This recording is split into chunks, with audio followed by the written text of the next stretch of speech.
রাতভর ভারী বর্ষণে রাজধানী সহ বিভিন্ন স্থানে জলাবদ্ধতায় ভোগান্তি। তলিয়ে আছে নিম্নাঞ্চলের অনেক এলাকা, এখনো স্বাভাবিক হয়নি নৌ চলাচল। ড্রেনের অবস্থা অনেক খারাপ।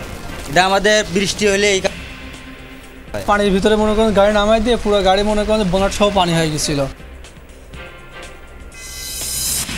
বিএনপির প্রতিষ্ঠাতা জিয়াউর রহমানের মৃত্যুবার্ষিকীতে আজ নানা কর্মসূচি।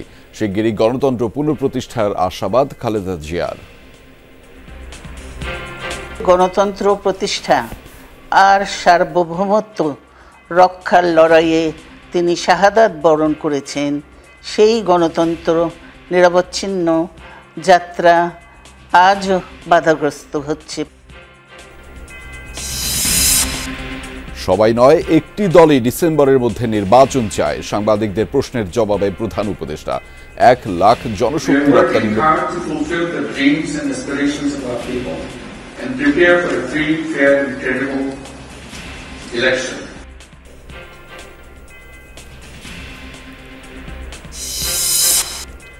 গণঅভ্যুত্থানের আকাঙ্ক্ষা বাস্তবায়নে বাধা এলেও আবারও রাজপথে নামবে জনগণ।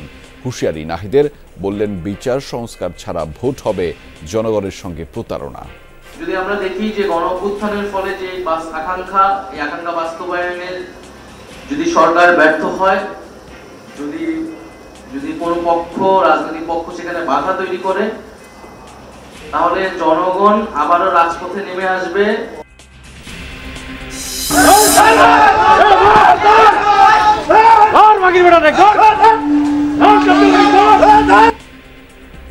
রংপুরে জিএম কাদেরের গ্রামের বাড়িতে হামলা ভাঙচুর। জাতীয় পার্টি এনসিপি নেতাকর্মীদের মধ্যে ধাওয়া পাল্টা ধাওয়া। পরস্পর চৌরাস্তার মোড় যাওয়ার আগেই তার যে ক্যাডার বাহিনী, এই ক্যাডার বাহিনী আমাদের উপর হামলা চালায়। আমরা পার্টি অফিস থেকে এসে দেখি যে অলরেডি তারা এখানে ভাঙচুর করছে, একটা মোটরসাইকেলে আগুন লাগাইছে। সবসময় পার্লামেন্টে আমাদের একটা রিপ্রেজেন্টেশন আছে, দলের সব জায়গায় আমাদের ভোট আছে, সমস্ত দেশব্যাপী আমাদের সংগঠন আছে, সেখানে উনি আমাদেরকে কোনো রিকগনাইজ করতে চাচ্ছে না। চট্টগ্রামের সফল অস্ত্রোপচারে আলাদা হলো মাতৃগর্ভে জোড়া লাগানো যমজ শিশু। জন্মের ২৬ ঘন্টা পর হাসি ফুটল মা বাবার মুখে। আমি এখন ওদের মা আছি, আমার দুইটা ছেলে, আলহামদুলিল্লাহ। মানে এর চেয়ে ভালো ফিলিংস আমার মনে হয় আমি কখনো পাই নাই আমার জীবনে। এই ধরনের সার্জারি তো কখনো চট্টগ্রামে হয়নি আসলে, এটা সবচেয়ে বড় চ্যালেঞ্জ ছিল। এরপর চ্যালেঞ্জ ছিল হচ্ছে যে প্যারেন্টসদের কাউন্সেলিং, বোঝানো। বিসিবির পরিচালক হিসেবে ফারুক আহমেদের মনোনয়ন বাতিল করল জাতীয় ক্রীড়া পরিষদ। শূন্য হল বিসিবির সভাপতি পদ। গাজায় ইসরায়েল সমর্থিত যুক্তরাষ্ট্রের যুদ্ধবিরতির প্রস্তাব প্রত্যাখ্যান করল হামাস। স্থানীয় সমাধান না থাকায় এমন সিদ্ধান্ত বলছে সংগঠনটি।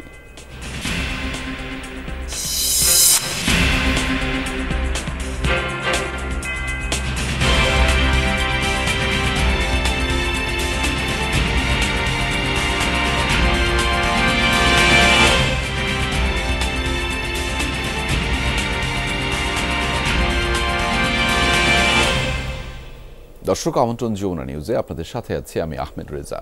এতক্ষণ শিরোনাম দেখছিলেন।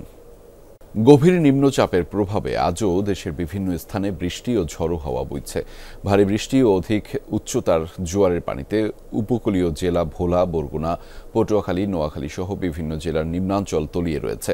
বাড়িঘরে পানি ঢোকায় চরম ভোগান্তিতে পোহাতে হচ্ছে স্থানীয়দের। বৈরী আবহাওয়ায় হাতিয়ার সাথে সারা দেশের নৌ যোগাযোগ এখনও বন্ধ। ভোলাতেও ফেরি ও লঞ্চ চলাচল বন্ধ রয়েছে। এছাড়া দুর্ঘটনা এড়াতে বরিশাল থেকেও কয়েকটি রুটে চলছে না লঞ্চ। বেড়িবাঁধের ভাঙা অংশ দিয়ে জোয়ারের পানি ঢুকে কক্সবাজারের কুতুবদিয়া, মহেশখালী, পেকুয়া সহ উপকূলীয় বিভিন্ন এলাকার নিম্নাঞ্চল তলিয়ে গেছে। দুর্ভোগে দুর্গত এলাকার মানুষ। ভারী বৃষ্টিতে পাহাড় ধসের শঙ্কায় পার্বত্য অঞ্চলে ঝুঁকিপূর্ণভাবে বসবাসকারীদের নিরাপদে সরে যাওয়ার জন্য প্রশাসনের পক্ষ থেকে সতর্ক করা হচ্ছে। গভীর নিম্নচাপের প্রভাবে শনিবার পর্যন্ত দেশের বিভিন্ন স্থানে ভারী থেকে অতি ভারী বৃষ্টি পূর্বাভাস রয়েছে।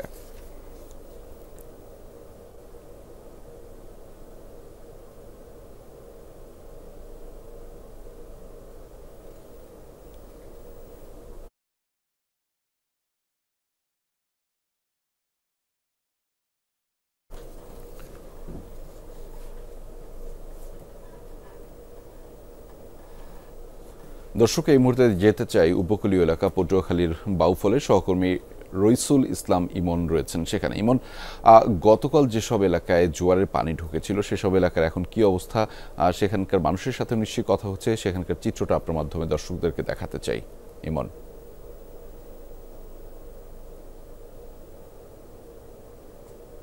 আপনাকে ধন্যবাদ। আমরা এই মুহূর্তে যে স্থানটিতে আছি, এই স্থানটি আসলে সব থেকে বেশি পানি উঠেছিল গতকাল দুপুর 12টার দিক থেকে, এটাই আমাদেরকে বলছেন স্থানীয়রা। এবং এই অঞ্চল ছিল না, তারা ভেবেছিল হয়তোবা এখানে একটু বৃষ্টিপাত হবে বা একটু ভারী বর্ষণ হবে, বাট তাতে আসলে পানি এতটা উপরে দিয়ে অতিবাহিত হতে পারে এটা আসলে স্থানীয়দের ধারণা ছিল না, বা আসলে তাদেরকে কোনো ধরনের সতর্কতাও আসলে যার ফলে তারা সবাই বাড়িতে অবস্থান করছে। এবং বিপরীতে যেটা দেখা যায়, কালকে দুপুর 12টার পরে হঠাৎ করে তেঁতুলিয়া নদীতে পানি অনেক বেশি বেড়ে যায়, প্রায় স্বাভাবিকের থেকে 5 থেকে 6 ফুট উচ্চতায় পানি প্রবাহিত হয়। এবং এখানকার বাউফল উপজেলার যে নাজিরপুর ইউনিয়ন, আমরা যেখানে আছি, নাজিরপুর, ধুলিয়া সহ বিভিন্ন এলাকায় প্রায় অর্ধশত গ্রাম পানিতে প্লাবিত হয়। এবং হঠাৎ করে প্লাবিত হওয়ার কারণে এখানকার যারা মানুষজন রয়েছে তারা এক ধরনের আসলে বিপাকেই পড়ে যায়। সব থেকে বেশি বিপদগ্রস্ত হয় এখানে স্থানীয় ব্যবসায়ীরা। তারা তাদের দোকানপাটের যে মালামাল সেটিও আসলে খুব বেশি কোথাও সরাতে পারেনি। বাট সকাল থেকে আমরা দেখছি যে পানি কিছুটা নামতে শুরু করেছে, বাড়িঘরগুলো থেকে আসলে পানি অনেকটাই নেমে গিয়েছে। এবং আমরা যেটা আসলে স্থানীয়দের সাথে কথা বলে বুঝতে পেরেছি যে তাদের যে আসলে যে সমস্যাগুলো রয়েছিল, সেগুলো আসলে সমাধানে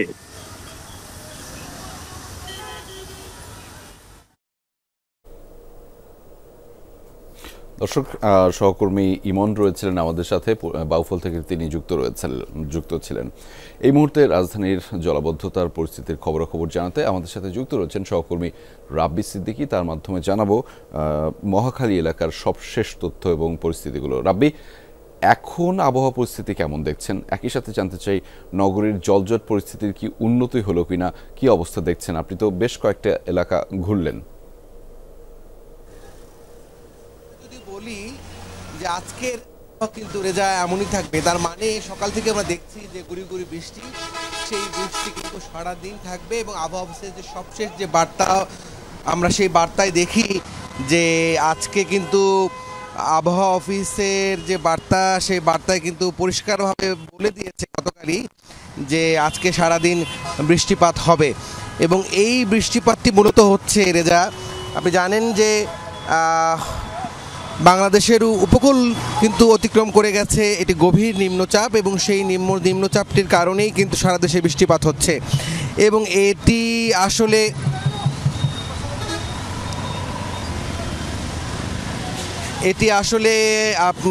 আপনাকে বলতে চাই যে এই কারণে কিন্তু চট্টগ্রাম, নোয়াখালী, লক্ষ্মীপুর, ফেনী সহ বিভিন্ন জেলায়, বিশেষ করে বরগুনা, পটুয়াখালী, বরিশাল, সেই জেলাগুলোতে 1 থেকে 3 ফুট অধিক উচ্চতার যে জলোচ্ছ্বাস, সেই জলোচ্ছ্বাসটি কিন্তু হয়েছে।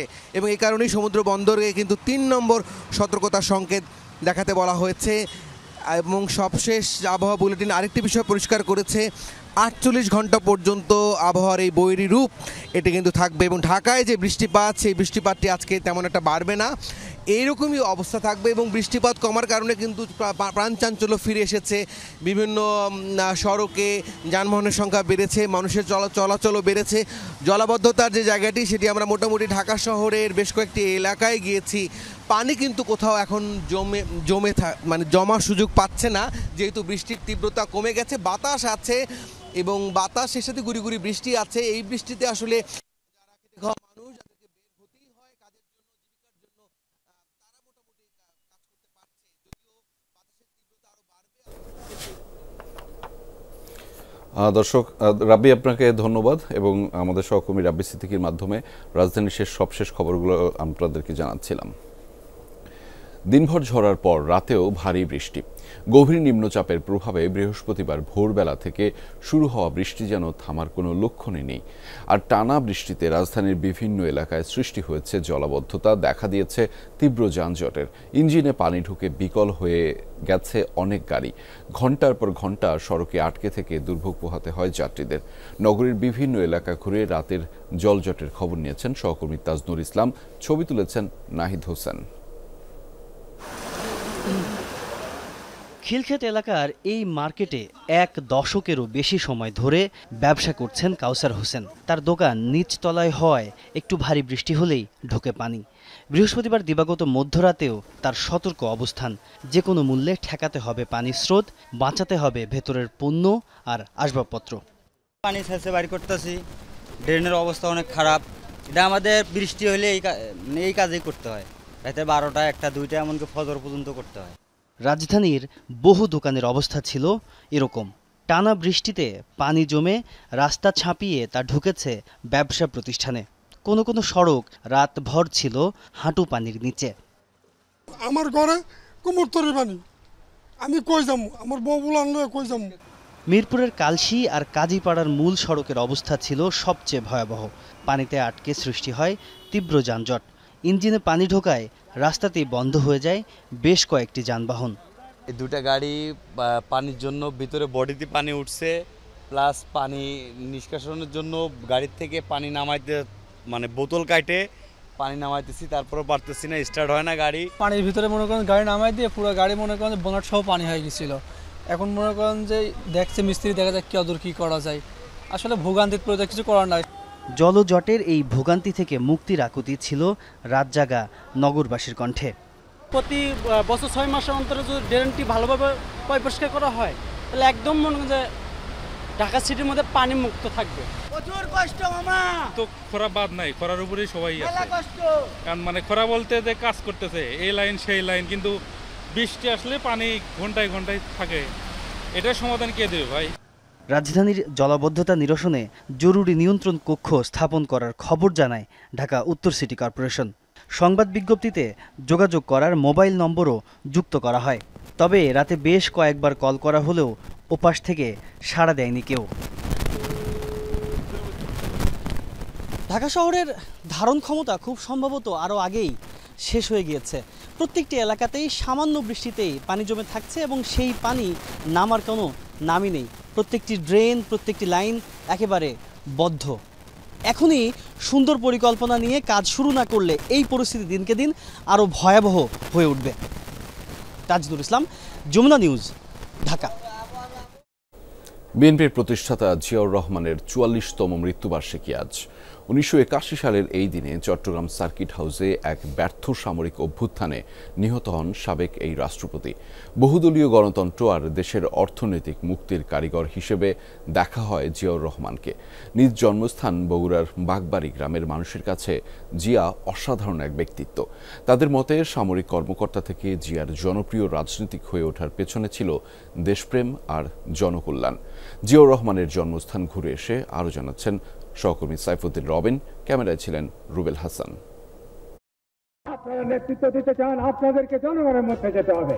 বাংলাদেশের জন্মলগ্ন থেকে ঘটনাবহুল জীবন বিএনপির প্রতিষ্ঠাতা প্রয়াত রাষ্ট্রপতি জিয়াউর রহমানের।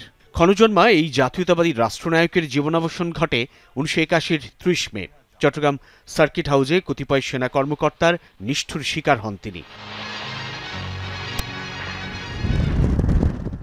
জিয়াউর রহমানের জন্ম ১৯৩৬ সালে বগুড়ার বাগবাড়ির নানা বাড়িতে। বগুড়া শহর থেকে প্রায় ১৩ কিলোমিটার দূরে সেখানে পৌঁছাতে হয় আঁকাবাঁকা পথ ধরে। বাগবাড়ি বাজার থেকে একটু ডানে গেলেই চোখে পড়ে জিয়া বাড়ি। মূল ঘরের সামনে কাচারি ঘর, দোতলা এই ছোট্ট ভবনেই জন্ম থেকে কৈশোর অবধি কাটান জিয়াউর রহমান। অথচ স্মৃতিমাখা এই ভবনে অর্থের কোনো চাকচিক্য চোখে পড়ে না।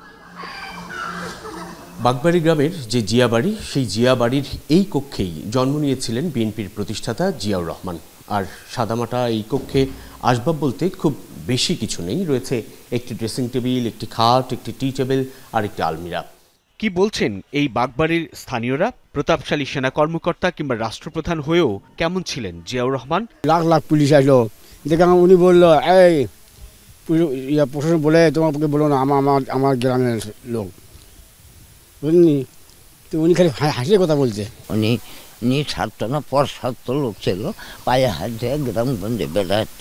তাই এমন একটা কথা বলছিল, মায়ের কোলে যেমন ছেলে ঘুমায় এইভাবে এই বাংলাদেশের লোককে আমি ঘুমাবো, বা এইভাবে আমি দেশটা শান্তিতে আনবো। জিয়াউর রহমানের মৃত্যু এখনও কাঁদায় বগুড়ার এই প্রান্তিক মানুষগুলোকে। বগুড়ার গাবতলী উপজেলার বাগবাড়ি গ্রাম যেন ঠিক মফস্বল। এই জিয়া বাড়ির সামনেই রয়েছে ফসলি ক্ষেত, তার পেছনে শানবাঁধানো পুকুরঘাট। এমন পরিবেশ থেকেই যেন বিএনপির প্রতিষ্ঠাতা জিয়াউর রহমান তার দলের নির্বাচনী প্রতীক রেখেছিলেন ধানের শীষ, কিংবা দেশকে চেয়েছিলেন সুজলা সুফলা শস্য শ্যামলা এক বাংলাদেশ হিসেবে গড়ে তুলতে। যাদের স্মৃতিতে এখনও আছেন বিএনপির প্রতিষ্ঠাতা, তাঁরা স্মরণ করলেন সেই সময়ের কথা। স্থানীয়রা জানান, মৃত্যুর একদিন আগেও জিয়াউর রহমান এসেছিলেন বাগবাড়িতে।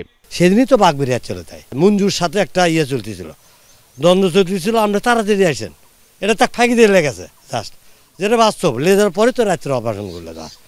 তাই ওখানে বললো যে আমার একটা খুব জরুরি কাজ, আমি আর অপেক্ষা করতে পারলাম না, আপনারা থাকেন, বেঁচে থাকলে আবার দেখা হবে, এইটুকু বলে। তাই তখন হেলিকপ্টারে চলে গেছে।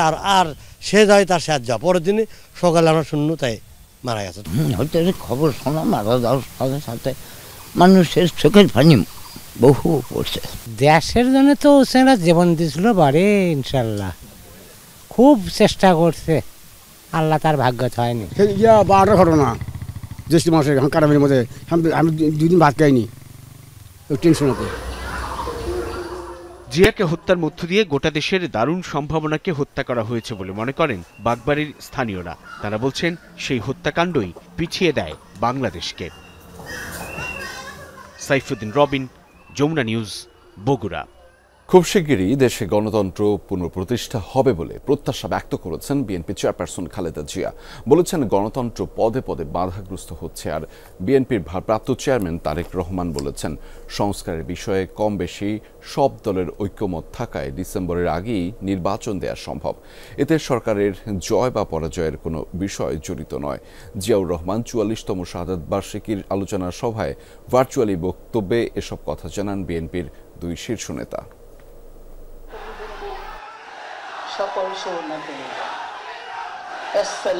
কারাগারে যাওয়ার আগে সবশেষ 2017 সালে জিয়া রহমানের শাহাদাত বার্ষিকীর অনুষ্ঠানে সশরীরে যোগ দিয়েছিলেন বিএনপি চেয়ারপারসন খালেদা জিয়া।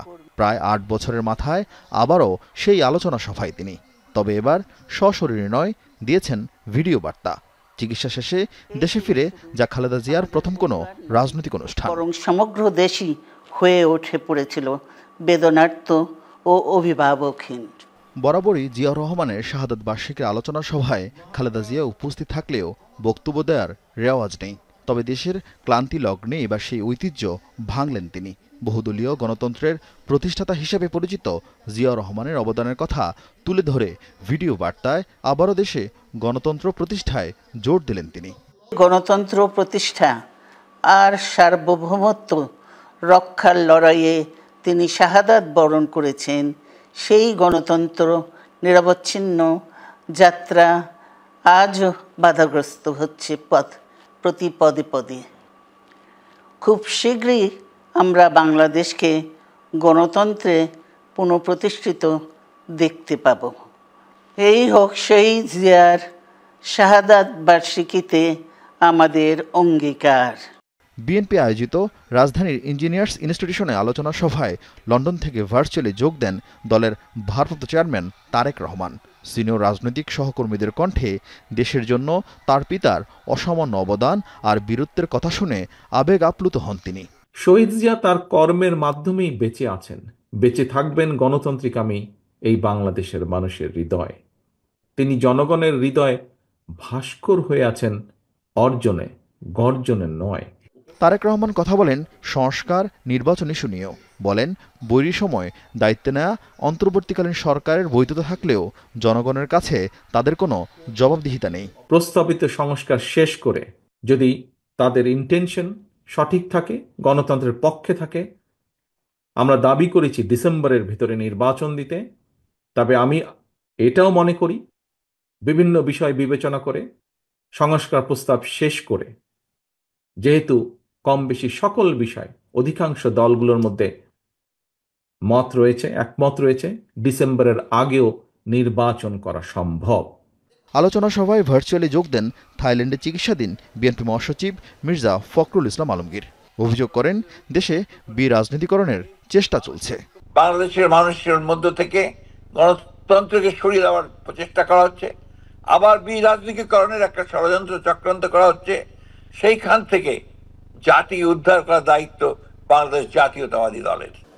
এছাড়া অনুষ্ঠানে বিএনপি নেতারা বলেন, শস্যের ভিতর ভূত রেখে সংস্কার হবে না, দাবি জানান উপদেষ্টা পরিষদ সংস্কারের এই সমস্ত বাহানা করে নির্বাচনকে বিলম্বিত করবেন না। আরিফিন শাকিল, যমুনা নিউজ, ঢাকা।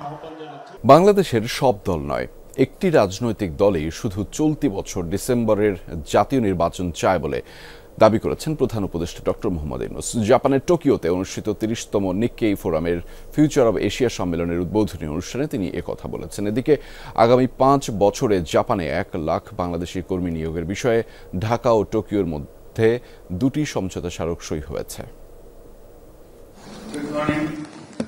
বৃহস্পতিবার সকালে জাপানের টোকিওতে অনুষ্ঠিত হল 30তম নিক্কেই ফোরামের ফিউচার অব এশিয়ার সম্মেলন। উদ্বোধনী অনুষ্ঠানে বক্তব্য রাখেন অন্তর্বর্তী সরকার প্রধান ডক্টর মোহাম্মদ ইউনূস। বক্তব্যের শুরুতেই তিনি নিক্কেই সম্মেলনের 20 বছর আগের স্মৃতিচারণ করেন। বলেন, এশিয়া প্রাইজে ভূষিত করা হয়েছিল ডক্টর মোহাম্মদ ইউনূসকে। পরে বাংলাদেশে হওয়া জুলাই আগস্ট অভ্যুত্থানের কথা তুলে ধরেন অন্তর্বর্তী সরকার প্রধান। জানান, চড়াই উতরাইয়ের মধ্য দিয়েই ক্ষমতা আসা সরকারের মূল লক্ষ্য দেশের মানুষের আকাঙ্ক্ষা পূরণ। রোহিঙ্গা সংকটে বাংলাদেশের মানবিক ভূমিকা এবং জাতিসংঘ শান্তি রক্ষায় সক্রিয় অংশগ্রহণের কথাও তুলে ধরেন তিনি।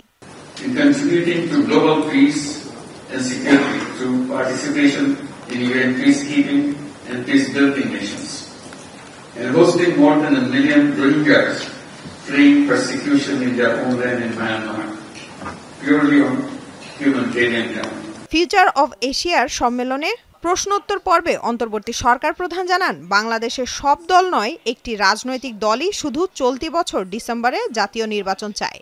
তবে নির্ভেজাল উপায়ে গণতান্ত্রিক ক্ষমতা হস্তান্তরের ওপরেই গুরুত্ব আরোপ করা হচ্ছে বলেও জানান প্রধান উপদেষ্টা।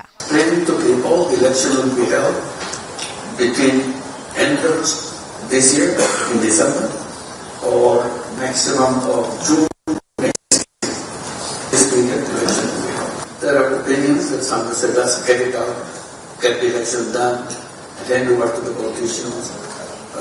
So that's one view, that's why the politicians are looking for. Not all political parties, just one particular.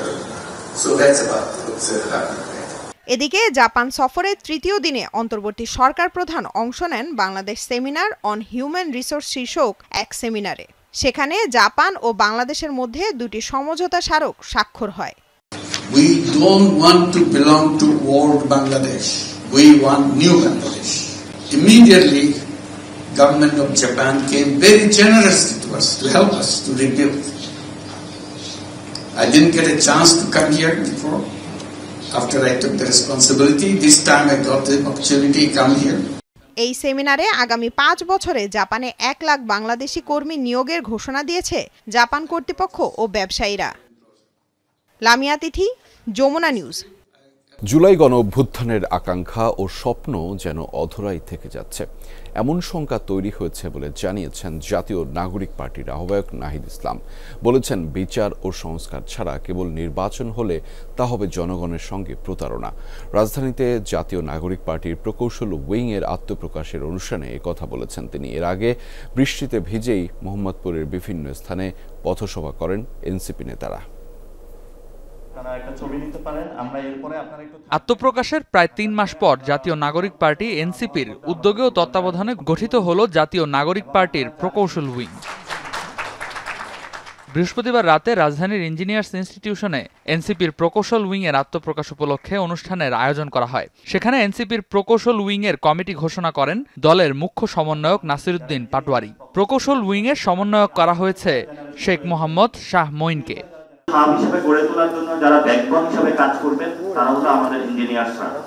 আয়োজনে নাহিদ ইসলাম বলেন, গণ অভ্যুত্থানের আকাঙ্ক্ষা বাস্তবায়নে কোনো রাজনৈতিক পক্ষ বাধা সৃষ্টি করলে জনগণ আবারও রাজপথে নামবে।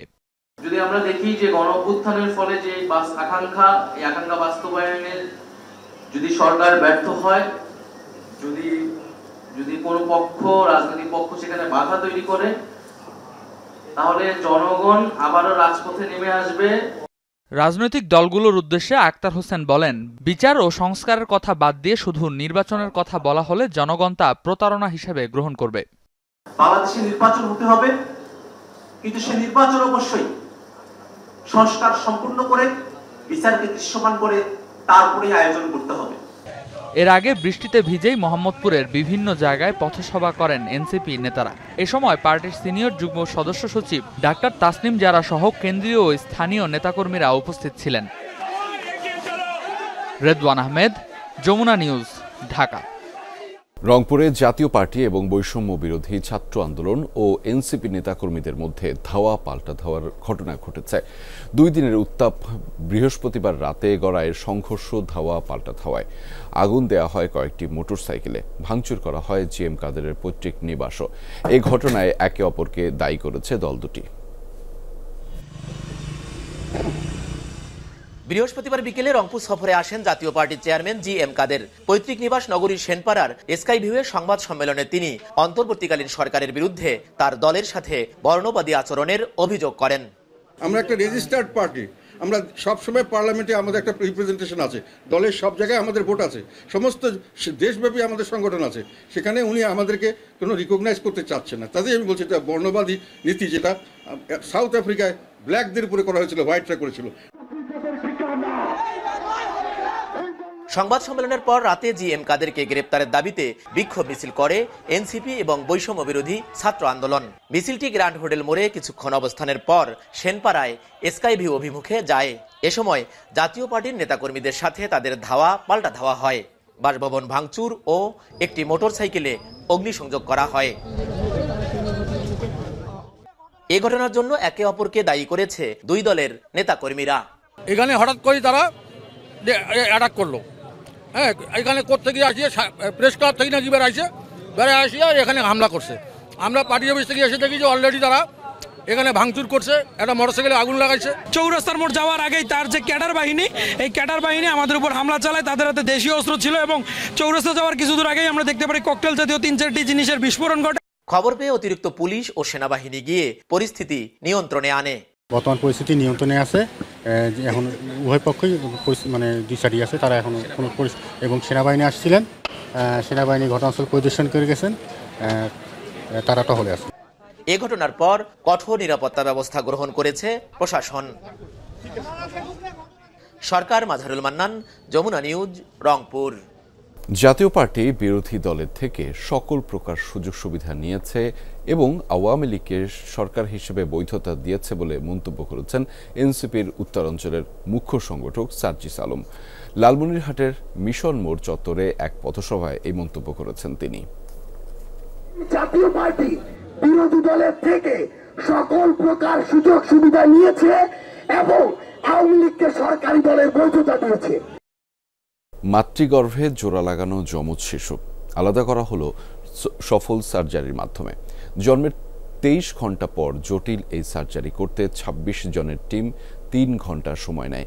চট্টগ্রামে এমন ঘটনা এটি প্রথম এবং দেশে ষষ্ঠ বলছেন চিকিৎসকরা। জোড়া শিশু আলাদা করার পর হাসি ফুটেছে তাদের মা বাবার মুখে। মাতৃগর্ভেই ছিল জোড়া লাগানো অবস্থায়, সেভাবেই তাদের জন্ম হয় 6 মে। 2 নবজাতকের নাম রিয়াসাত ও রানিশ। শুরুতে উৎকণ্ঠায় থাকলেও 2 শিশুকে নিয়ে খুশি তাদের মা বাবা। কারণ জন্মের 23 ঘন্টা পর চট্টগ্রামে বেসরকারি এক হাসপাতালে জটিল সার্জারির মাধ্যমে সফলভাবে আলাদা করা হয় জোড়া লাগানো 2 শিশুকে।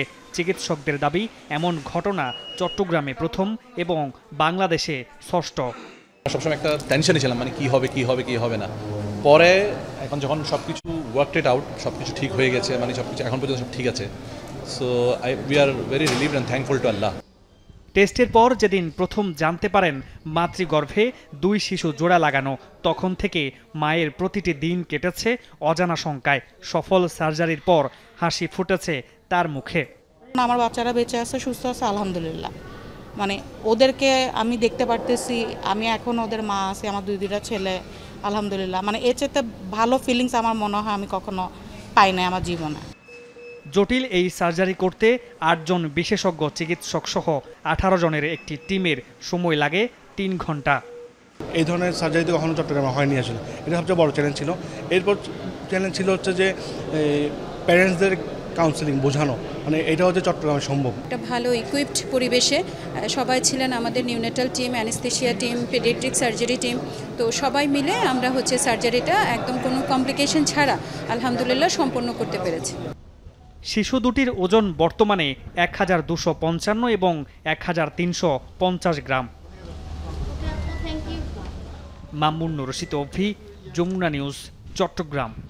পোশাক খাতের শীর্ষ সংগঠন বিজিএমইএ এর নির্বাচনকাল, মুখোমুখি ফোরাম ও সম্মিলিত পরিষদ, এরই মধ্যে শেষ হয়েছে প্রচারণা। টেকসই ও রাজনীতিমুক্ত বিজিএমইএ গড়তে দেয়া হচ্ছে প্রতিশ্রুতি। সকলের আশা সুষ্ঠু ও গ্রহণযোগ্য নির্বাচন। প্রার্থীরা বলছেন সংগঠনটির হারানোর ইমেজ পুনরুদ্ধার করতে হবে, দেখতে হবে ব্যবসায়ীদের স্বার্থ। প্রায় 10 মাস ধরে স্থবির বিজিএমইএ, পরিবর্তিত অবস্থায় তৈরি হয় নেতৃত্ব শূন্যতা।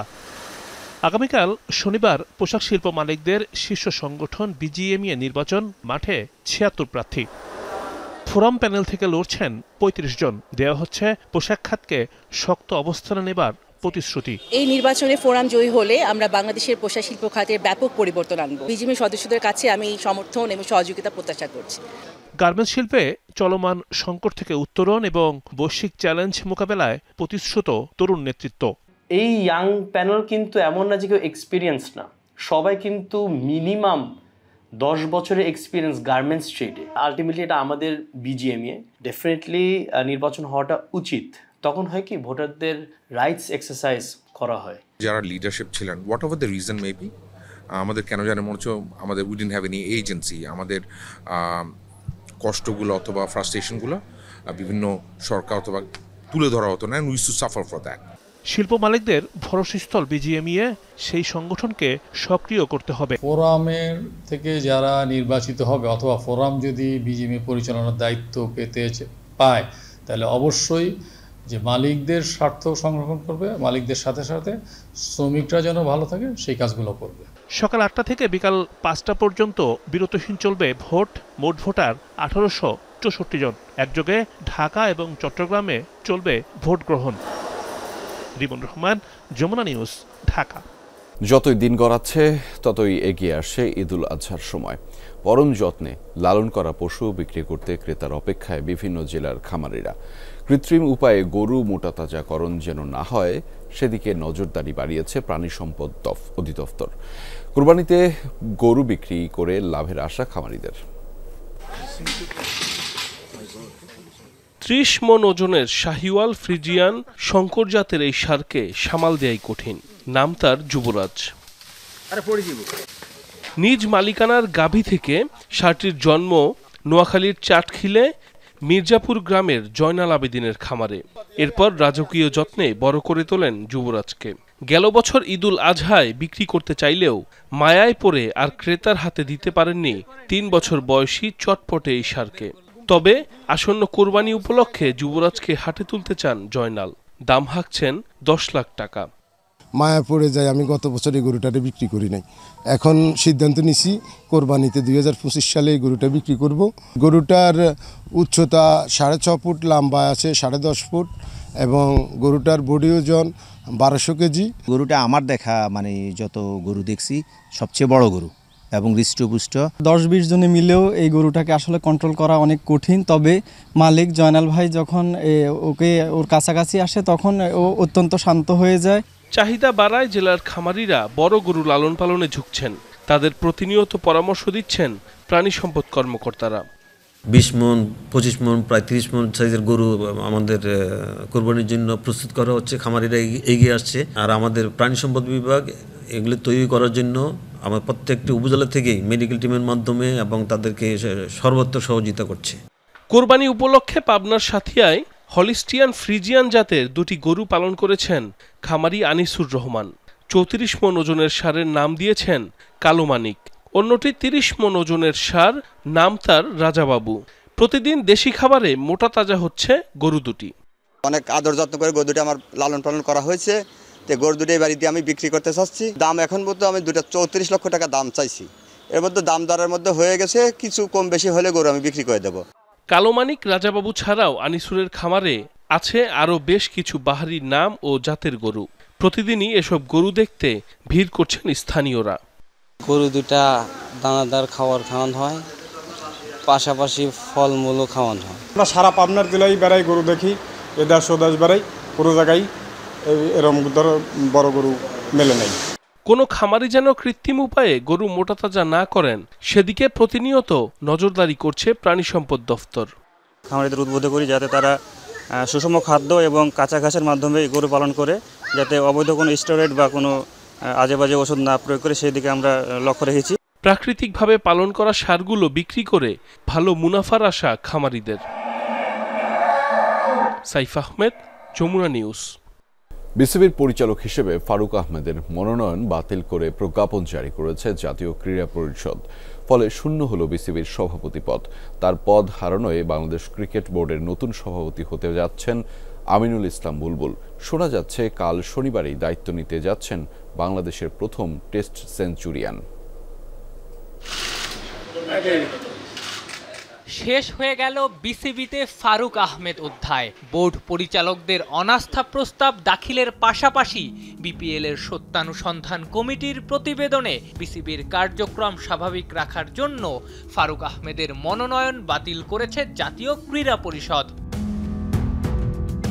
প্রশ্ন উঠবে, এনএসসি মনোনয়ন বাতিল করলেই কেন তিনি সভাপতি পদ হারাবেন? এনএসসির প্রজ্ঞাপনে তো সভাপতি পদ হারানোর কথা লেখা নাই। মূলত ফারুক আহমেদ জাতীয় ক্রীড়া পরিষদ মনোনীত ডিরেক্টর, তাই এনএসসি মনোনয়ন বাতিল করায় তিনি হারিয়েছেন বিসিবির পরিচালক পদ। আর সভাপতি যেহেতু পরিচালকদের ভোটেই নির্বাচিত হন, তাই জাতীয় দলের সাবেক এই অধিনায়ক এখন আর বিসিবি সভাপতি নন। গত ২৮ মে ফারুক আহমেদের ওপর অনাস্থা জানিয়ে যুব ক্রীড়া উপদেষ্টাকে চিঠি দিয়েছিলেন আকরাম খান বাদে বিসিবির বাদবাকি ৮ পরিচালক। তার মনোনয়ন বাতিলে এটা একটা বড় কারণ। এমনকি ক্রীড়া উপদেষ্টা ফারুক আহমেদকে পদত্যাগও করতে বলেছিলেন, তবে তিনি পদত্যাগ করতে চাননি, তাই তার মনোনয়নই বাতিল করা হয়েছে। তার পদ হারানোয় বাংলাদেশ ক্রিকেট বোর্ডের নতুন সভাপতি হতে যাচ্ছেন আমিনুল ইসলাম বুলবুল। শোনা যাচ্ছে শনিবারই দায়িত্ব নিতে যাচ্ছেন বাংলাদেশের প্রথম টেস্ট সেঞ্চুরিয়ান। বিসিবির গঠনতন্ত্র অনুযায়ী সভাপতি বা পরিচালক হতে হলে বিসিবির কাউন্সিলর হতে হবে। সেই অনুযায়ী সাবেক অধিনায়ক কোটায় কাউন্সিলর ছিলেন ফারুক আহমেদ, আর এনএসসি কোটায় হয়েছিলেন পরিচালক। বিকেএসপির কাউন্সিলর নাজমুল আবেদিন ফাহিমেরও একই গল্প। এখন পর্যন্ত বুলবুল কোনো কোটাই কাউন্সিলর নন, তাই তাকে কাউন্সিলর বানাতে হলে এনএসসির 5 কাউন্সিলরের কাউকে পদত্যাগ করতে হবে। এরই মধ্যে জাতীয় ক্রীড়া পরিষদ মনোনীত কাউন্সিলর শেখ হামিম হাসানের জায়গায় আমিনুল ইসলাম বুলবুলকে জাতীয় ক্রীড়া পরিষদের কাউন্সিলর মনোনয়ন দেয়া হয়েছে। আফনান পিয়াল, যমুনা স্পোর্টস, ঢাকা। গাজায় যুদ্ধবিরতি কার্যকরে ইসরায়েল সমর্থিত মার্কিন প্রস্তাবনা প্রত্যাখ্যান করেছে হামাস। ফিলিস্তিন মুক্তিকামী গোষ্ঠীটির এক জ্যেষ্ঠ কর্মকর্তার বরাতে এমন তথ্য জানিয়েছে বিবিসি। প্রস্তাবে স্থায়ীভাবে যুদ্ধ বন্ধের কোনো সমাধান না থাকায় এই সিদ্ধান্ত নিয়েছে হামাস বলে দাবি করে সংবাদ মাধ্যমটি। এছাড়াও পরিকল্পনায় উপেক্ষা করা হয়েছে মূল দাবিগুলোকে, অভিযোগ হামাসের, তবে বিস্তারিত কোনো কারণ দর্শানো হয়নি। বৃহস্পতিবার যুক্তরাষ্ট্রের যুদ্ধবিরতি প্রস্তাবে সম্মতি দেন ইসরায়েলি প্রধানমন্ত্রী বেনিয়ামিন নেতানিয়াহু। বলা হচ্ছিল চুক্তিটি কার্যকর হলে কমপক্ষে 60 দিনের যুদ্ধবিরতি হতে পারে উপত্যকায়। এর আগে মধ্যপ্রাচ্য বিষয়ক মার্কিন প্রতিনিধি উইটরফের দেয়া যুদ্ধবিরতি প্রস্তাবে রাজি হয়েছিল হামাস। প্রথমবার রণক্ষেত্রে লেজার দিয়ে ড্রোন ধ্বংস করার কথা জানালো ইসরায়েল। তেল আবিব জানিয়েছে সম্প্রতি হিজবুল্লাহর ছোড়া 30 থেকে 40টি ড্রোন ভূপাতিত করা হয় লেজার সিস্টেম ব্যবহার করে। আলোচিত লেজার ভিত্তিক প্রতিরক্ষা ব্যবস্থা আয়রন বিমের মতো একই ধরনের সমরাস্ত্র ব্যবহার করে ধ্বংস করা হয় হিজবুল্লাহর এসব ড্রোন। তেল আবিবের দাবি, বিশ্বের ইতিহাসে যুদ্ধক্ষেত্রে লেজার অস্ত্রের ব্যবহার এটি প্রথম।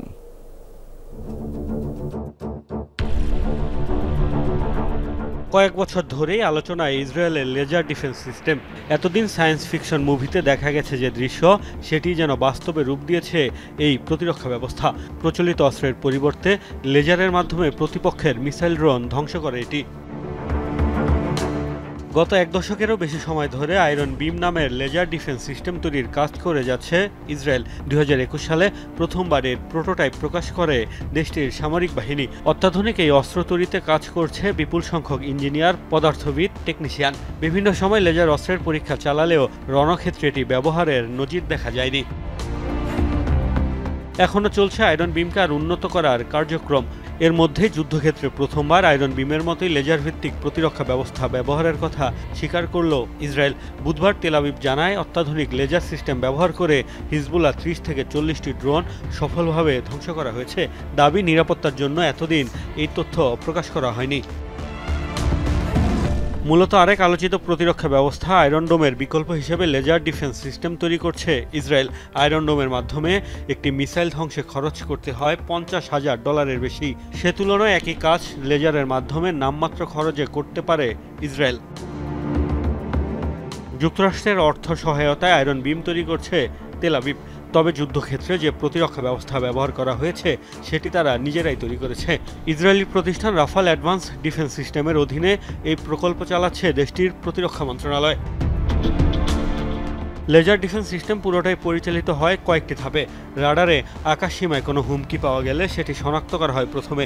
এরপর উচ্চ ক্ষমতা সম্পন্ন লেজার নিক্ষেপ করা হয় টার্গেট লক্ষ্য করে।